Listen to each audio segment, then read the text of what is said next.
This is episode 211 of the Rio Grande Foundation's Tipping Point, New Mexico podcast.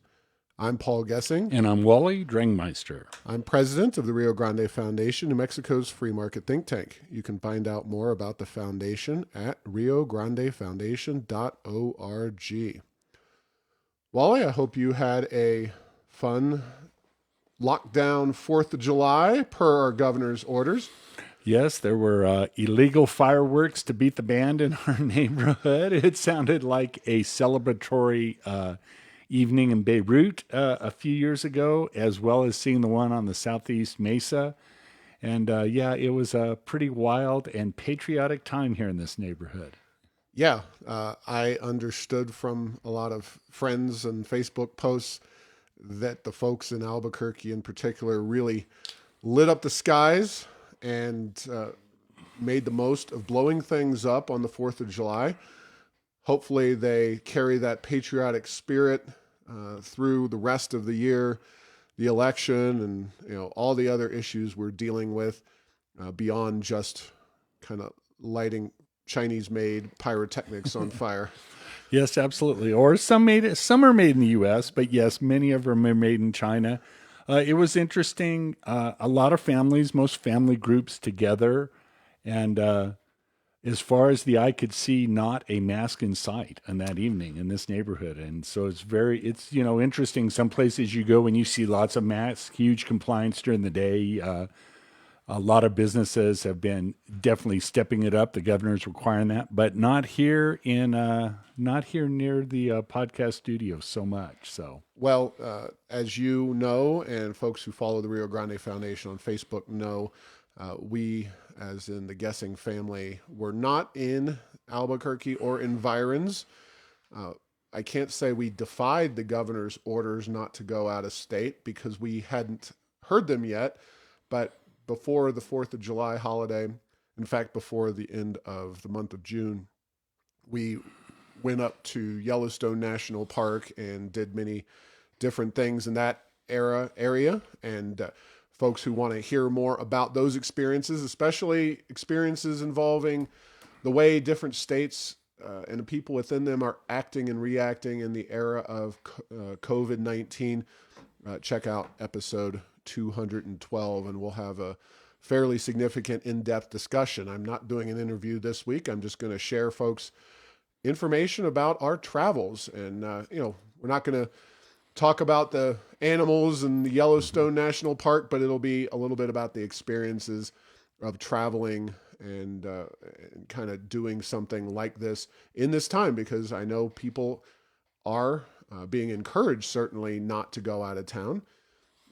And certainly encouraged not to come into town. If you come into town, you're supposed to quarantine for 14 days. So you would need really a 21-day vacation to get 1 week of sightseeing and 14 days of quarantine. I take it as that's how I'm reading that rule. Yeah, I cannot confirm nor deny what our status is at this particular point in terms of me and Wally and whether we are quarantining or I'm quarantining.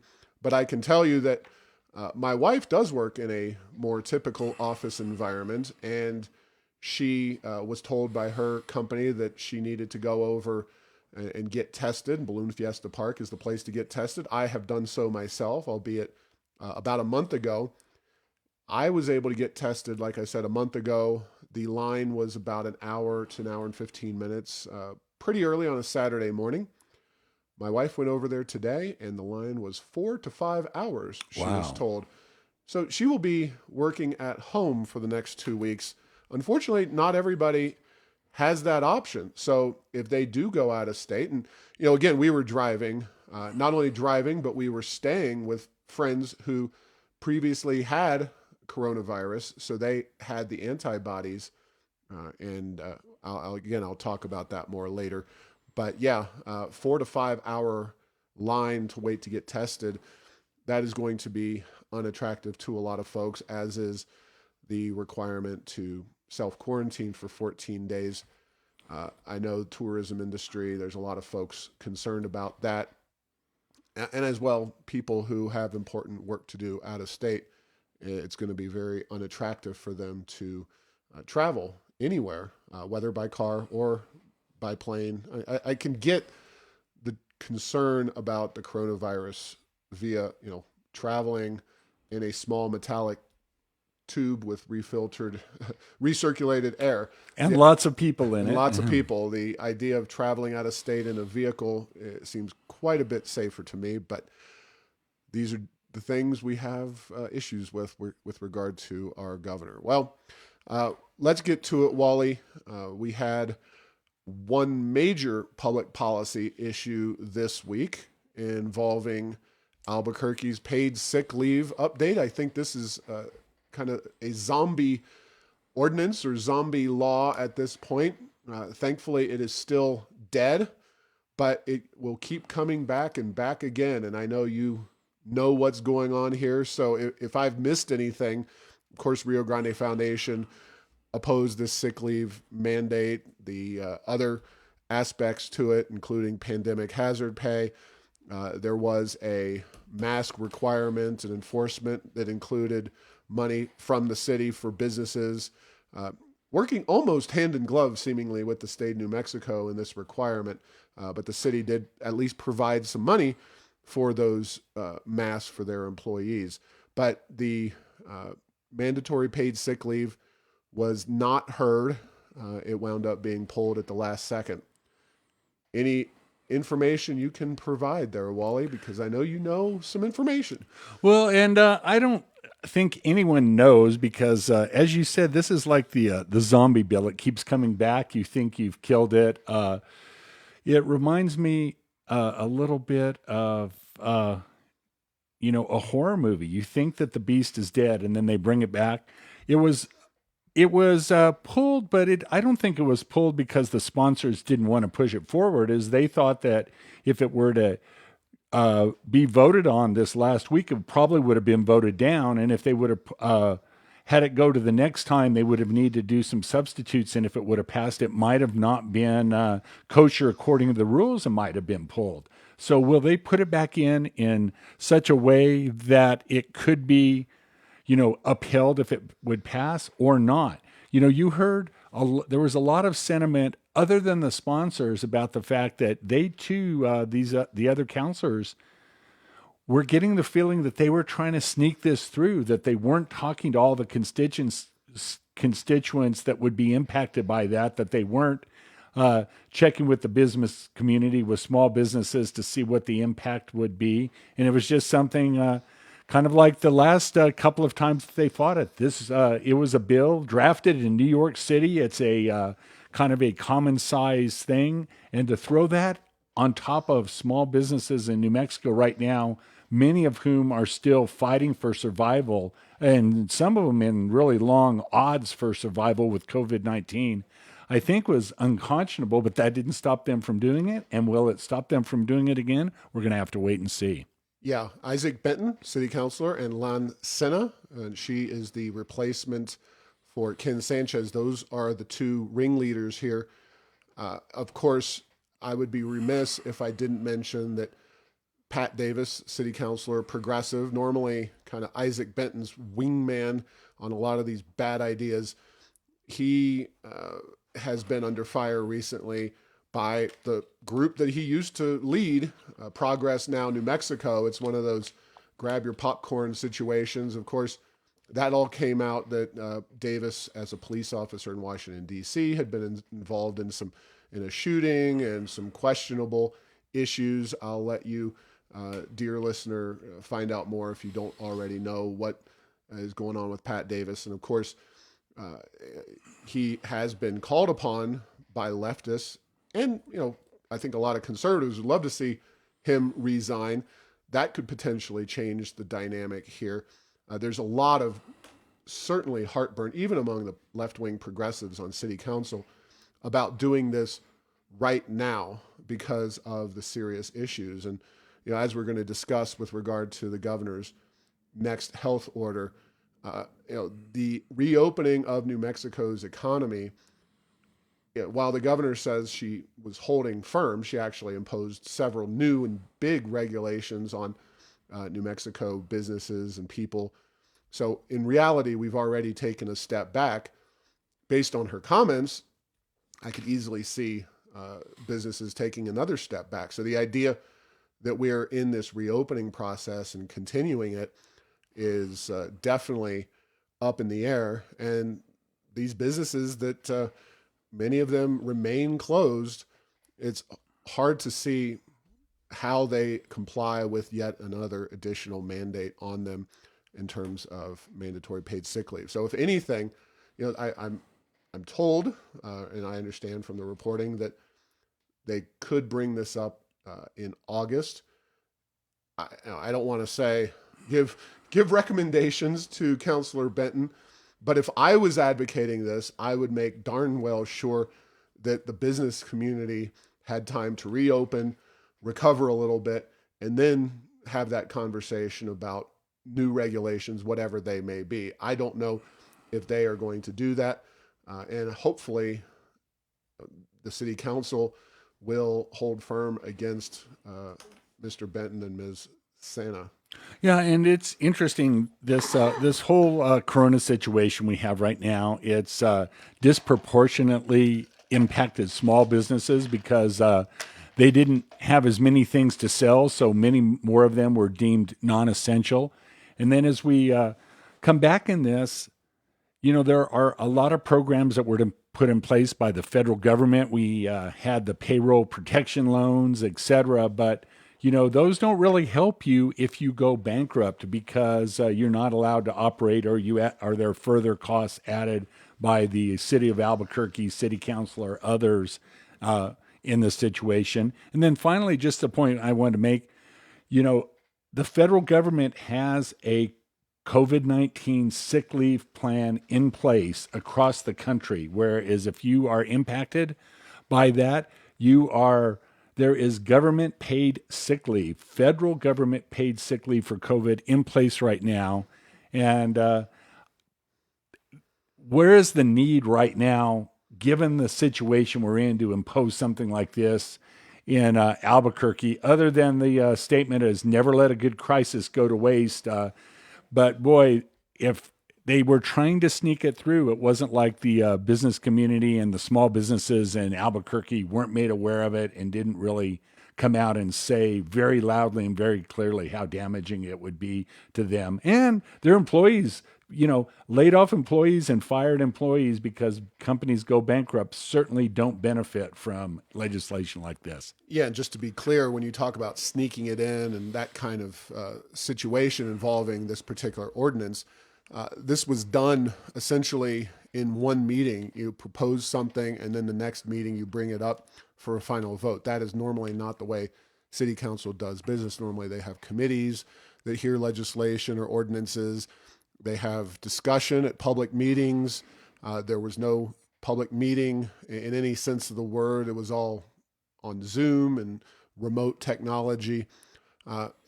So a lot of reasons. Oh, and of course the special session, 4th of July holiday. I mean, it was, in all appearances, an attempt to circumvent the will of the people and the city council and business community. And hopefully, not only will we drive a stake into this thing once and for all, but if the council wants to do something about sick leave, they should provide a carrot, not a stick, especially in this current environment. Maybe some kind of tax credit, maybe some kind of exemption on the GRT, gross receipts tax, whatever it might be. If they want this policy outcome, it's time for city council to put their money where their mouth is. Our money, unfortunately, but at least they can stop just imposing new mandates on businesses. And lest folks think that those mandates and everything going on in our business community is just a trivial, bump in the proverbial road, the Albuquerque Journal, and we record this on Monday. Of course, we're live on Facebook, but the podcast itself will come out on Tuesday. The Journal, and they've done a number of great pieces recently, but the article is Albuquerque Businesses Near Financial Ruin. I've got my Frontier cup right here. Larry Rainosek and his wife were A quote in the paper about their sales at the frontier being down more than $1 million thanks to the coronavirus. The Baca family, who owns Bueno Foods, another New Mexico tradition. Again, we're losing our culture and tradition. We've got Balloon Fiesta. We've lost. We've also got the state fair. Green Chilies is right up there, and Bueno Foods is probably the biggest single participant in that business from a retail perspective and manufacturing. But the quotes that really stuck out at me in this article were from the Goodman Realty Group, which is behind the developer behind the Windrock Town Center. Of course, that was a redevelopment. And you hear this occasionally from business people in New Mexico, and especially in Albuquerque. And they say that they are strongly considering getting out of any future investments in Albuquerque.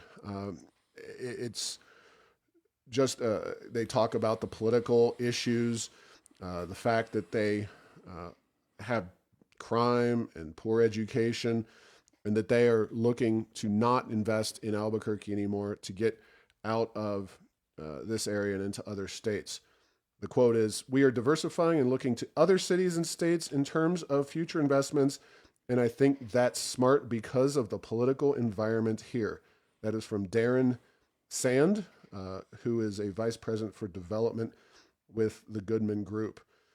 These are normally, Wally, not people who are inclined to stick their necks out.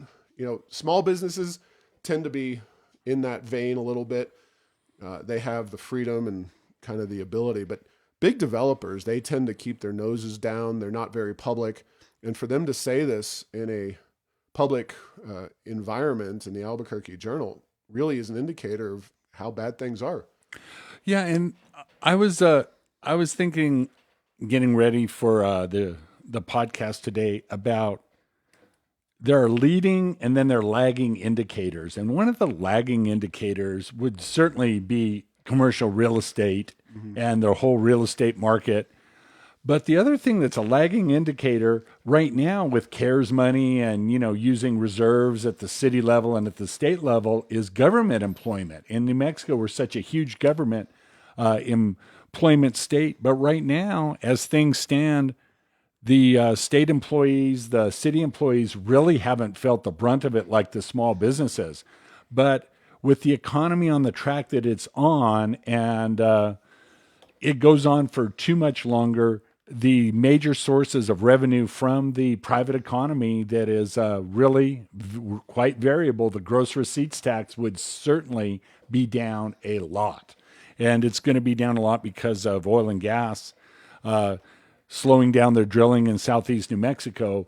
But when there aren't small businesses around to sell things, even if you were to switch some purchases dollar for dollar from a local business to an internet business, that internet gross receipts tax is not the same as what it is here locally. And so, it's one of those things, this lagging indicator thing, I think we're going to see some weighing in by people that are involved in government one of these days or one of these months, but be it they're not feeling the pain now, but I have a feeling they're going to feel it just as severely, or some of them will feel it just as severely as the small businesses are feeling it right now.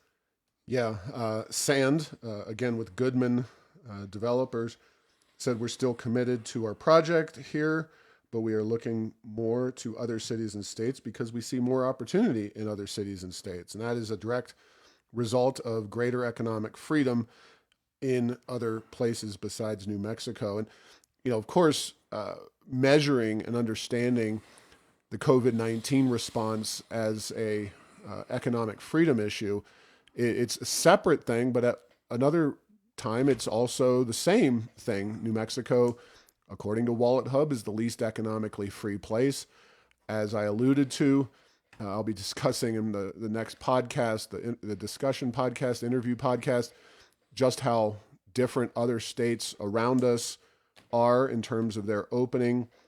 And the governor's lockdown of this state under COVID-19 is a further imposition of further anti-business policy. Whether it's going to help with the virus or not is a very open question, but we know economically it's going to be deeply challenging. And one other quote from this article: Shyla Shepard, founder and owner, CEO of Bow and Arrow Brewing, said, I would like to state that I consider myself to be very much a progressive, and I treat my employees as if they were my own family. I am concerned that these ordinances and the ways that they are written would end up further injuring small businesses like mine and thereby my employees in a time of unprecedented unemployment.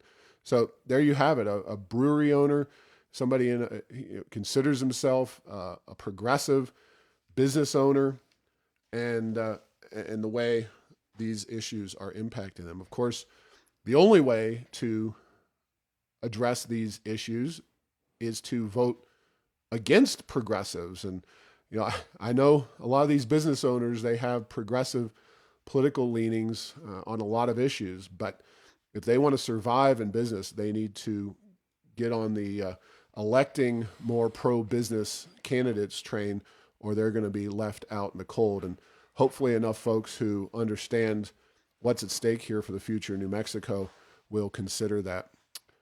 We are going to move on to a discussion of the latest health order from our dear leader, Governor Michelle Lujan Grisham. She extended the health order, as previously alluded to July 15th. I don't think this was a shock at all based on David Scrace's comments, her health advisor, and some of the data that was being circulated. But she, in addition to not opening anything up more fully, has issued a $100 fine for not wearing masks in public, mandatory 14-day quarantine for out-of-state travelers into New Mexico by air or vehicle, and hotels and other places of lodging are expected to enforce that 14-day travel quarantine, which is, even if they may not have the true ability to track all of this, and even if it's just state police, Wally, one of the issues that arises here is that businesses do not want legal liability. And if a business decides we're not going to get caught, we can go ahead and do what we need to do in order to serve our customers and operate in a free and safe environment, by stepping over that law and not doing it, they open themselves up to serious legal ramifications here. And so this is going to have serious impacts in New Mexico. Yeah, there's no doubt. And we're starting to see something that, we have discussed, at least in a passing fashion many times, is that the economy of a state is not this ancillary thing that exists out there. It's the way that we get food, shelter, clothing, medical care, and so on and so forth. And we're seeing articles come out about increased suicide rates in New Mexico. We're seeing higher levels of death overall from other causes, and it's a little too early necessarily to say all the reasons for that, but it could be because people are avoiding needed preventative health care, and they're letting things go longer, not going to the emergency room, not going to the doctor. And so there are a lot of impacts. And I saw a thing in the journal that indicated that the number of increased deaths from these other factors is right on a par today with the deaths from COVID-19. And when you consider that many of these negative impacts may extend for years or decades into the future, the whole idea about what is it we're trying to do, the goal is, in my opinion, and I could be wrong about this, this is me, but I always thought that the goal was to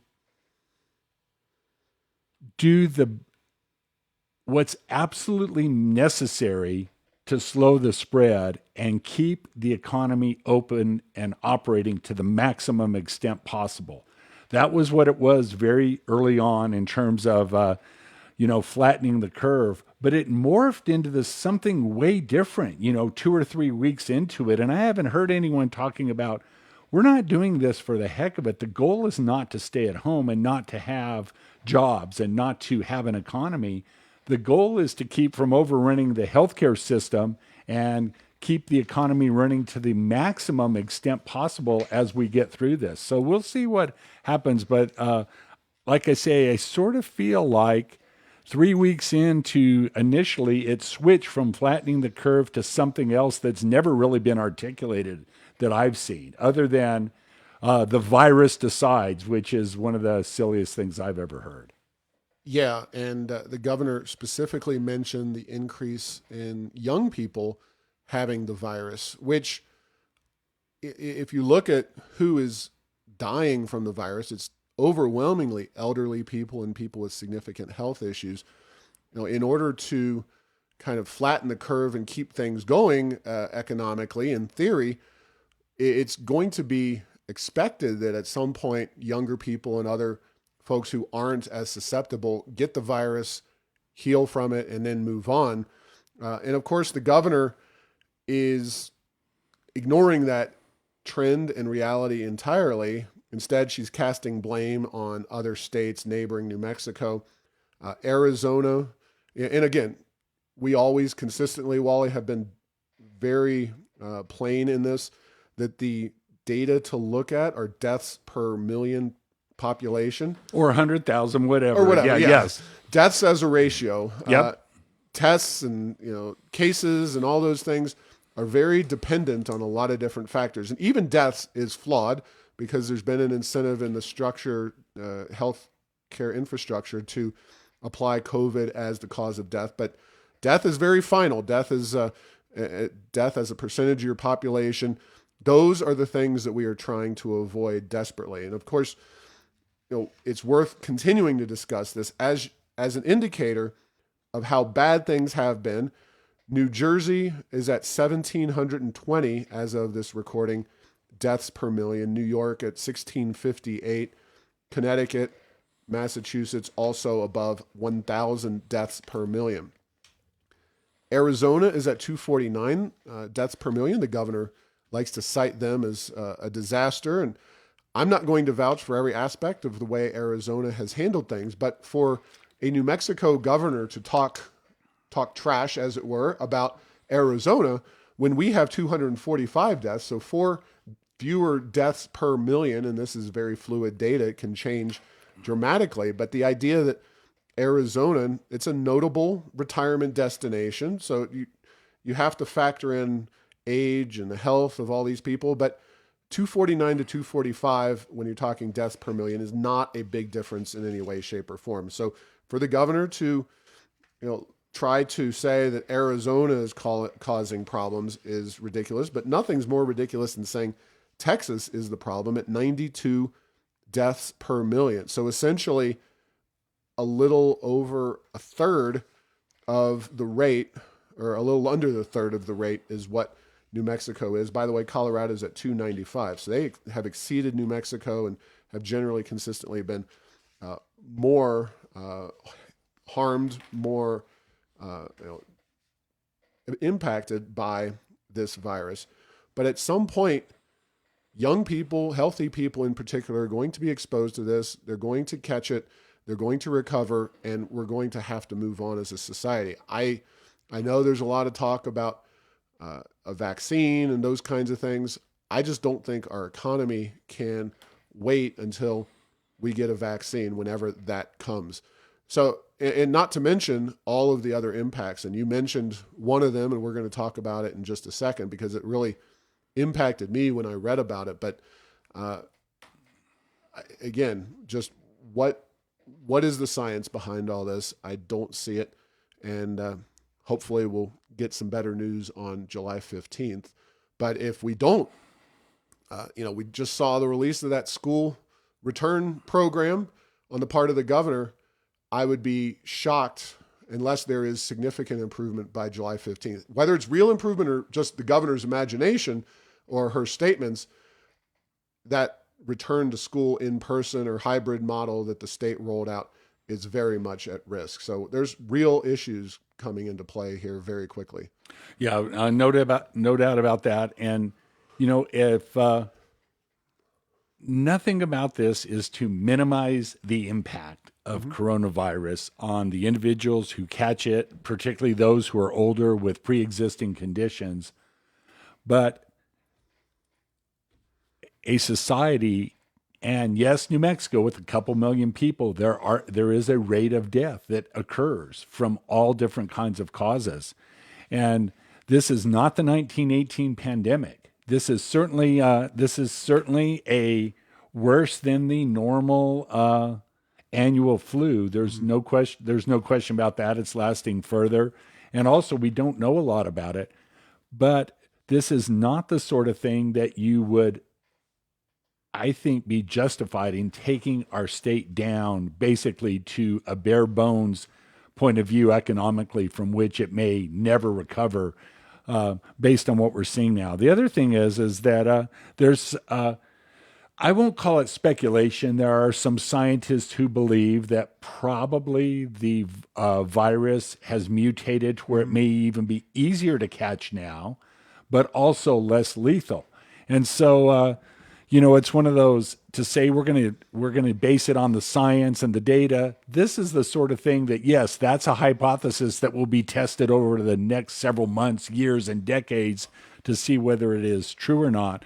But back to the point is that for whatever reason, the death rate is going down, and it's going down nationally. You're seeing a very predictable pattern to that.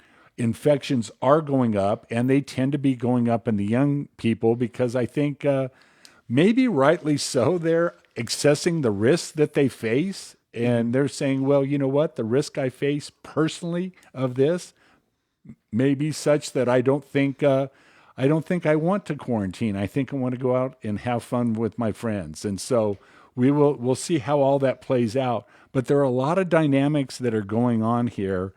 And it is very unnerving, the economic one that we're seeing in New Mexico relative to how this is being managed. And again, not knowing what the rules will be from a day-to-day, week-to-week point of view. Will we be shutting down parts of the economy that have been open already? There are certainly rumors flying around New Mexico right now. People are scared to death that might be the case. Mm-hmm. Yeah. So moving on a little bit more quickly, we've got a lot of things, even on a 4th of July weekend holiday, to consider. I hope folks enjoyed that Bradley Berzer interview regarding the Founding Fathers and celebrating the Independence Day holiday, countering some of the narratives about the statues and the people being toppled, whether it's Founding Fathers or on through the Civil War.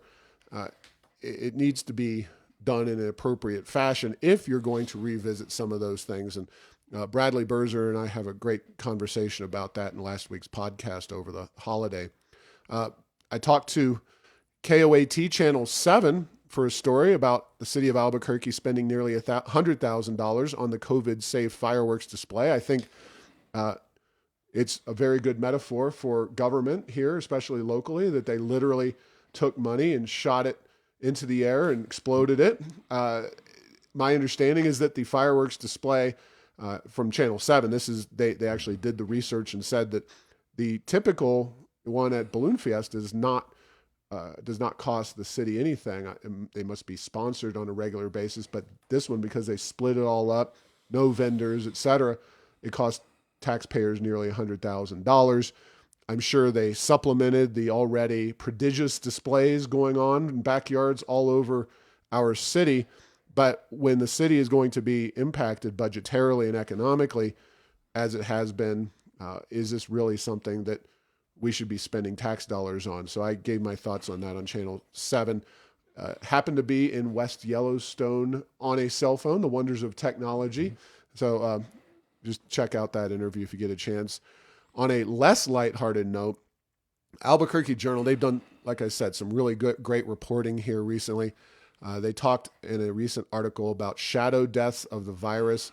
This one obviously hit home. An 11-year-old boy committed suicide. They believe it was largely related to him just not being able to see his friends, him not having a life anymore, essentially, as a result of the coronavirus lockdown, the shutdown of schools.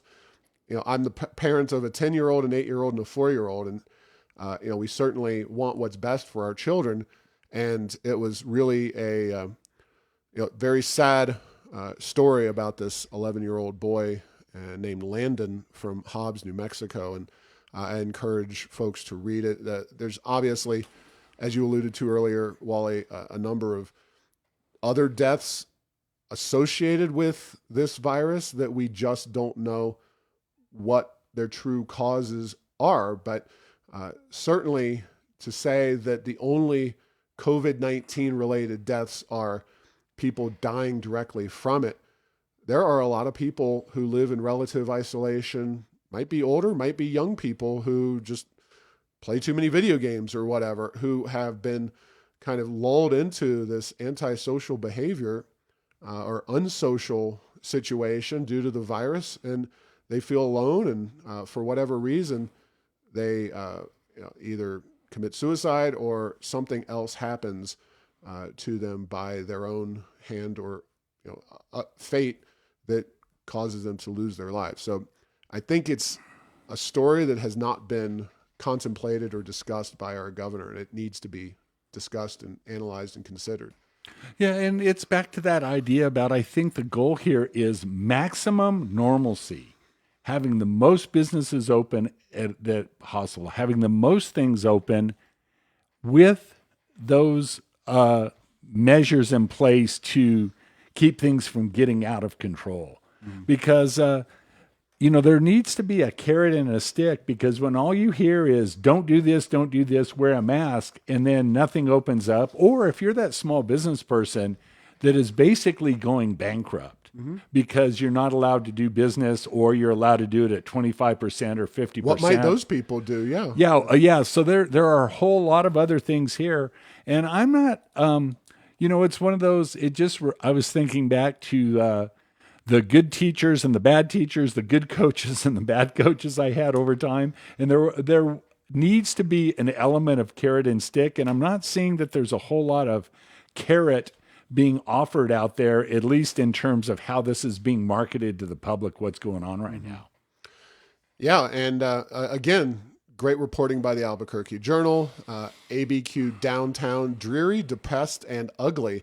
And this, of course, is the statement of a homeless man, Robert Manat. He says, it kind of reminds me of some of the areas around Detroit where I used to live. Stores with boarded up windows, some locked, maybe abandoned, others open for business, but you can't really tell from the outside. Not like a ghost town, but not many people walking around either. I don't think that statement needs any elaboration. This man clearly has his fingers on the pulse of what's going on in downtown Albuquerque. But of course, I could have said the same exact thing, because Rio Grande Foundation has its offices in downtown Albuquerque. Downtown Albuquerque, for the span of my involvement in the Rio Grande Foundation of over 14 years, plus when I was younger and visited Albuquerque, downtown Albuquerque has never been the place to be in this city, but it is now seemingly more of a place to avoid for people of all stripes. In fact, you don't see many panhandlers downtown Albuquerque, because I don't think they get the kind of automobile and other traffic that would give them the ability to make the kind of money they can somewhere else. So Albuquerque, obviously COVID-19 was an issue. The riots have been an issue. The overall economic situation is another issue. But really very strong statements here in a well-done article by the Journal. Yeah, it is striking that the homeless man would give such a critique of what's going on in the downtown area. Now, I will say, Paul, I drove through downtown last evening as the sun was starting to go down. We had taken our mountain bikes to the Bosque, and we were returning. There were a lot of people cruising, and so it'd been a while since I'd been down there that time of night. But on a Sunday evening, as the twilight was starting to set in over River City here in Albuquerque, there are a lot of people driving. And I'm not sure if that's higher or lower rate than it's been in the past, or is this the new COVID? We've got to do something. Let's go drive and show off our cool cars here in Albuquerque. It seemed like cruising has come and gone many times over the years in New Mexico, but my sense was it wasn't nearly as big the last several years. Maybe that's one of the returns in COVID-19. It is a socially distant activity, and I can assure you that as I live along Coors Boulevard, cruising isn't what they do on Coors or many other roads. It's much more active and fast. It involves racing. The Fast and the Furious. Yeah, a little more of that kind of style, and it is frustrating, but it has definitely been an uptick in that activity during the COVID-19 situation, which has dragged on for now getting close to 4 months. Finally, in terms of our stories this week, I want to chat really quickly about our beloved spaceport, sarcasm intended. Charles Sullivan, who was on this show a while back, did an American Thinker piece talking about space travel from New Mexico. He really lays out a very sound argument as to why the spaceport, it's certainly not the kind of project that should have been embarked upon by the state of New Mexico. And he lays out a number of reasons why we kind of, as a state, got snookered. But the more important newsworthy item, and we'll put that in the show notes, that link to that article, CEO of the spaceport, Dan Hicks, has been placed on administrative leave by the Spaceport Authority Board. And they are being extremely tight-lipped about the situation there. But this is very newsworthy, very important. Of course. And nothing will make a reporter want to know something than to not give them any information. So they are certainly building up the suspense factor on this one. Yeah. Virgin Galactic did have another glide test, which is lovely, but it's not really a ticket to space travel of any kind. Being able to float a plane down and land essentially what amounts to a glider is not the same as launching and then launching another plane or spacecraft underneath of that, not to mention doing this on a regular enough basis to ultimately turn a profit for Richard Branson and his company. But the fact that Hicks was placed on administrative leave certainly cannot be good for the spaceport itself. That facility lives under very different transparency and privacy guidelines as the rest of our state. Eventually, the truth will come out, or at least we will know. At least the truth is out there. Yeah, let's the say truth that. is out there. That's very appropriate, very appropriate. But it's I commend you to read, and Charles does mention the Rio Grande Foundation and our longstanding opposition to using taxpayer dollars to fund the spaceport. Of course, we, like everybody else, would like to see this facility actually succeed, but it was not conceived with good economic intentions way back in the Bill Richardson era. And it was definitely, we're creeping up here on a decade since it was opened as a facility. It's not done nearly what the people who put it together promised us. It's been a dud and shows no signs of being unduddified, so to speak, to use the scientific term, anytime soon. And certainly Mr. Hicks being placed on administrative leave is not a good sign. No, not at all. And I think I mentioned on the podcast before, I have there's a friendly bet between a colleague and I as to whether there would be a commercial manned space flight or a drag race at the Spaceport America first. And this was a many-year-old bet that just keeps going and going and going. And the fact is that if nothing happens, we're going to need a major capital infusion just to keep the building up for wear and tear. If that may be necessary to put millions and millions of dollars back into that before, literally and figuratively, any space flight gets off the ground here in New Mexico. Yeah, it is located in an area of New Mexico called the Jornada del Muerto. That means journey of death. And I think the spaceport's aspirations for flight have fallen into that. But all kidding aside, an area known as Jornada del Muerto is not going to be easy on the infrastructure, the buildings. Just those facilities are going to be baking in 100+ degree heat. and it's just going to deteriorate very, very quickly. So Yeah, there's nowhere called the journey of death and spa. So it's one of those. It is. It's a tough place. It is a tough place. It's hot down there. You get away from the river. There's no water. It's a tough part of the world. So yeah, well, we shall see what happens with Mr. Hicks, and we'll see what happens here in our state of New Mexico. I hate to be kind of a voice of some frustration and sadness, but it's tough out there, folks. So hope everybody did well on Independence Day, kept all their fingers and toes with all the fireworks going on out there. Put out the brush fires near Yes. their house, of which there were many. Yes. So, and I enjoyed my trip to Yellowstone with the family. So we'll be talking about that in the next episode.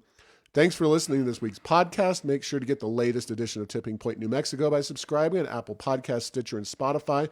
You can post or comment on this and other episodes on Facebook and Twitter. And tell Google Home to play Tipping Point New Mexico. Thanks to Path 3 Marketing for producing this show.